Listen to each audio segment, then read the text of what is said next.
So what sets you apart from other, like, would you consider yourself a shadchan No, or no? no. I will do the shadchanis. I would set people up. I'm not as good as I should be, but that's not my goal. My goal is not that people get married because there's so many people who do that, and I don't want people to just stomp get married. I want people to have that background beforehand to be ready to get married. Do you, sorry, continue. You say I was something. gonna say, do you work with other shadchanim? I do. Will you recommend certain people to shadchanim or rebbeim? Do you work with specific rebbeim? Oh, no, I don't. No, I not like that. No. Um, I've spoken to some shadchanim and they said that the hardest part for them is when they feel like they have to actually coach the other person through it. It's easy enough to just say, go out with this person. What's wrong with you? Look But at the resume and see yeah, if they match up. yeah, for them, that works. But that's not what I do. And as I said earlier, some people really need to connect with their inner child or they have to figure out who they really are. Something's blocking them. Why are they scared to get married? What's going on? So sometimes they refer me. I definitely want more referrals. Well, I'll try to Um, help you with that. yeah, thank you. Yeah.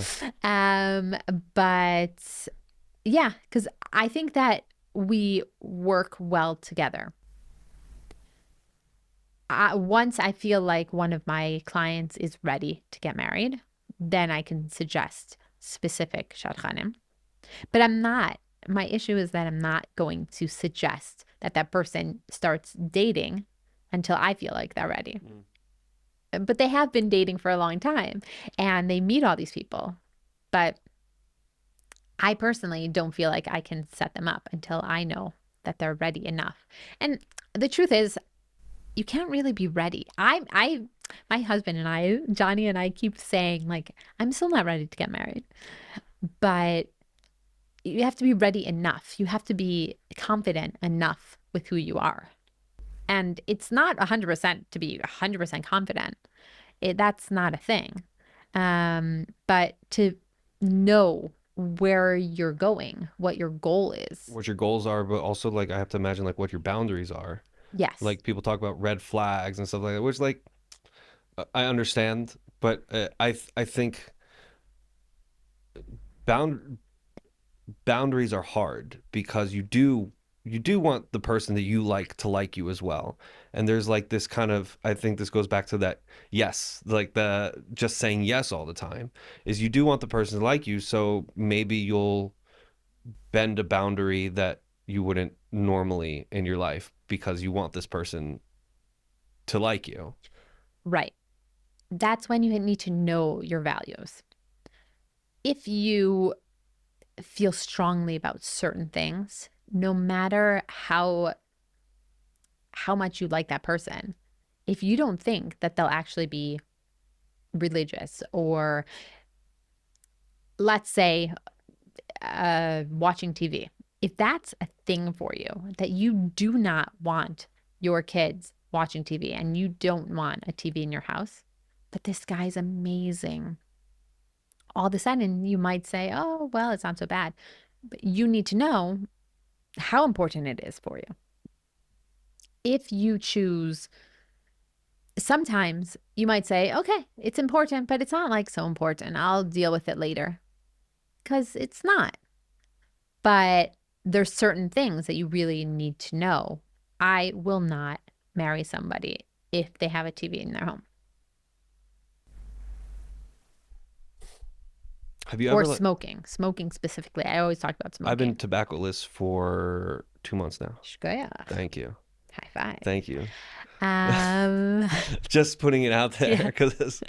because I know you know that I used to smoke. Yes. So, and hopefully it stays as it used to.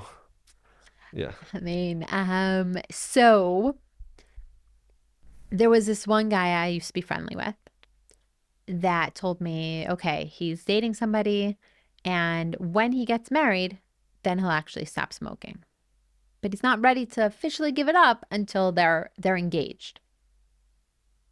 What do you think about that? Yeah, that doesn't work out. No. I've been there, done that. Yeah.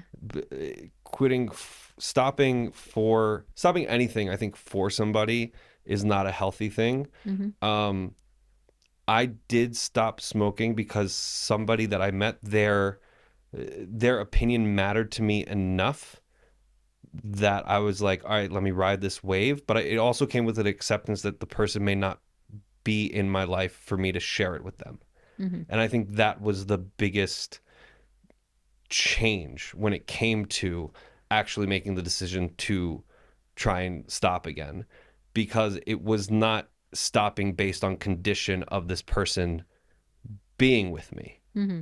It was, I may not be able to be with them, but I'm accepting that because this is something that I have actually wanted to do. And while I'm riding this wave of not smoking for a day or 2 days, why don't we just keep it going? Mm-hmm. And I think that was the biggest shift, because I didn't feel like they may have been kind of like the catalyst that kind of like pushed the wave to start it, but they weren't like, they themselves weren't the reason I was stopping. Mm-hmm.